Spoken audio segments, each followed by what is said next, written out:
I still remember this night clearly, even though more than a decade has passed.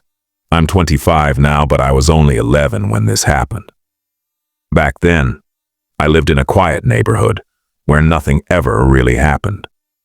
It was one of those places where everyone knew each other, and the biggest excitement was when the ice cream truck came by in summer. That night, my parents were invited to a family gathering in another city. They planned to stay overnight, but they didn't want to leave me completely alone. So my older cousin, who was 17 at the time, was supposed to stay with me. At least, that was the plan. Before leaving, my parents reminded us not to open the door for anyone and to keep everything locked. I remember feeling excited. It was the first time I felt grown up, staying up late without my parents around. Once their car disappeared down the street, my cousin told me he was just stepping out to meet a friend nearby and would be back soon. I didn't think much of it. Hours passed. I was sitting in the living room playing games on my old console, the only light coming from the TV screen. The house felt different without adults in it. Too quiet. Too empty. Every little sound felt louder than it should have been. The ticking clock on the wall, the AC turning on and off, even the wind brushing against the windows made me uneasy. Around midnight, I realized my cousin still hadn't returned. That's when the fear started creeping in. I muted the TV and listened.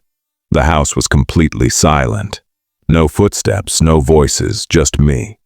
I told myself I was being dramatic, that he'd walk through the door any minute.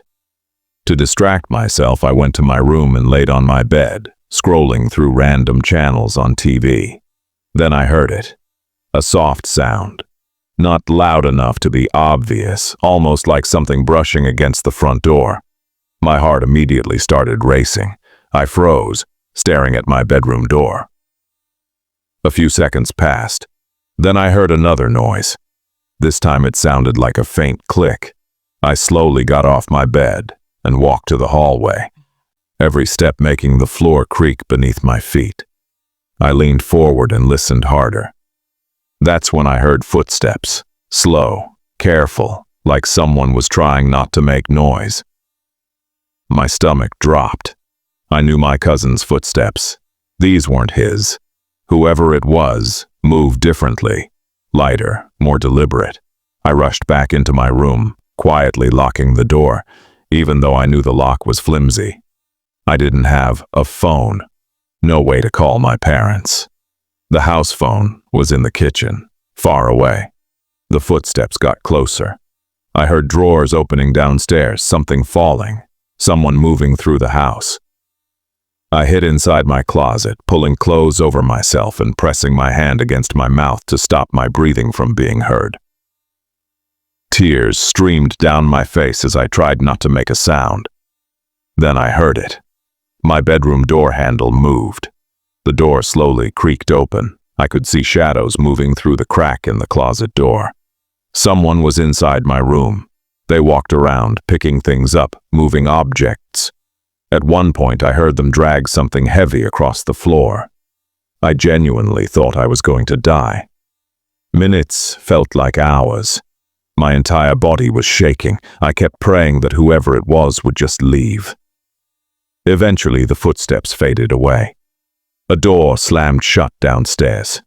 Then silence. I stayed hidden until morning. When my parents finally came home, they found me curled up in the closet, unable to speak. The house had been robbed, electronics gone, drawers emptied, the front door unlocked. My cousin never came back that night. The police said we were lucky. Whoever broke in had no idea I was there. But I did, and even now, years later, I still can't sleep with my closet door open, because I know what it feels like to be completely alone and not